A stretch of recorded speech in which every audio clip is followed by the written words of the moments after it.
See small spaces that make a huge impact.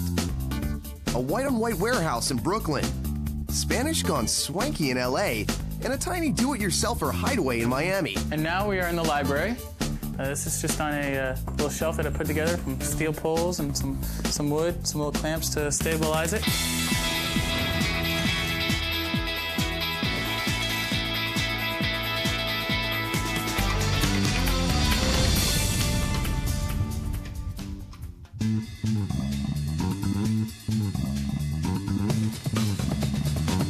So how do you turn an old shoe factory into a sleek, modern house?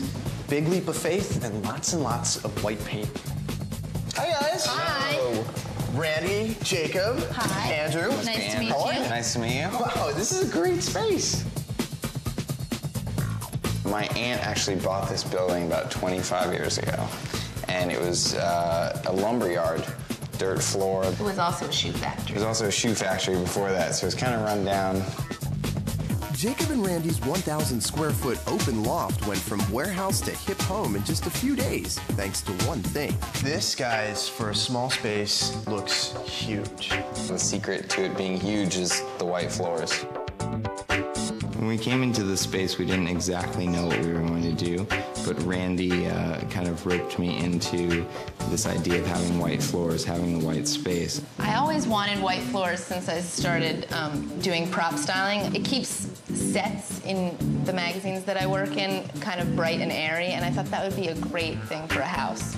Until we actually saw the space with the white floors, we did not realize how much white we were actually dealing with, and we were just bowled over by the impact that white had. A corner near the front door was turned into a cozy living room.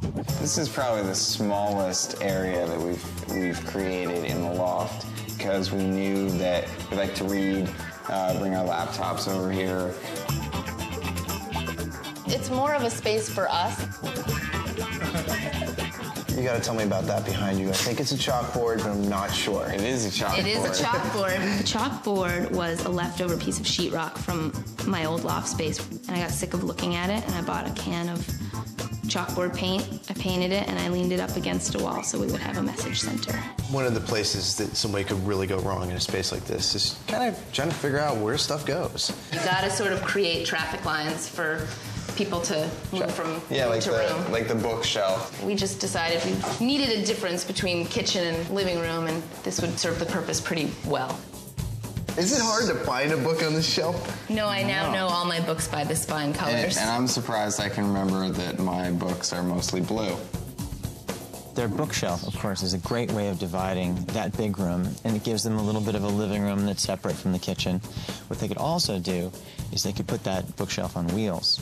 And I've seen it often on wheels, so you could actually move it around and change the space depending on whether you were having a party or you were just sitting at home alone. On the other side of the bookcase is a kitchen made for big parties. One of the first things you notice when you walk in here is it's twice as big as your living room. It's the more important space. When we entertain, it's always around food. It was really important to us to have the counter space, so to keep it free of stuff was key. So with silverware, it's nice and orderly, but with utensils, don't look, it's really messy. So we hang a lot of them on the hooks over here. Our fridge used to open the opposite way, and it was like you'd stand at the sink, and you'd need something in the fridge, you'd have to walk all the way around. One day I just got it in my head how to switch the doors, so you can kind of reverse any fridge, I think. Now it opens the right way for our apartment. The bedroom is the whitest room in the all-white house. You've managed to put this bed very interestingly. It's not against a wall to save space, but you guys kind of make it come straight out. I feel like it makes the room feel bigger to not have it against the wall, because then you're blocked into very boxy shapes. Why the refrigerator in the bedroom?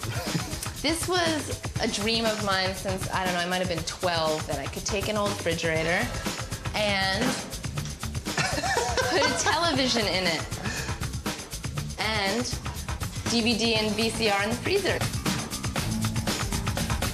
I call this look the new classics. It's taking some old pieces and reinterpreting them in a new way, which makes it look very cool and really mod. The office is where two creative minds come together. This is the only piece of furniture you got to keep in the house. This is the last thing I got to keep, and it was stainless steel. Randy liked it, so it stayed. When we were working at home, I needed a place to work. But it looks like you actually share the office space. I definitely share our little workroom. This is Randy's work table. Why is her work table twice as big as yours?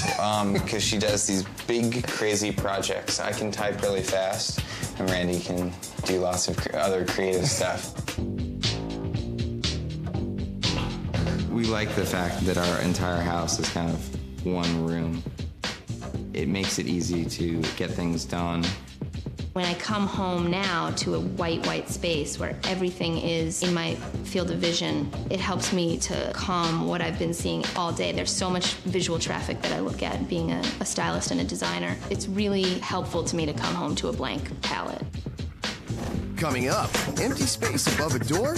No more. I can sit here and I can watch TV. I did a built-in TV over the door and a cubby there.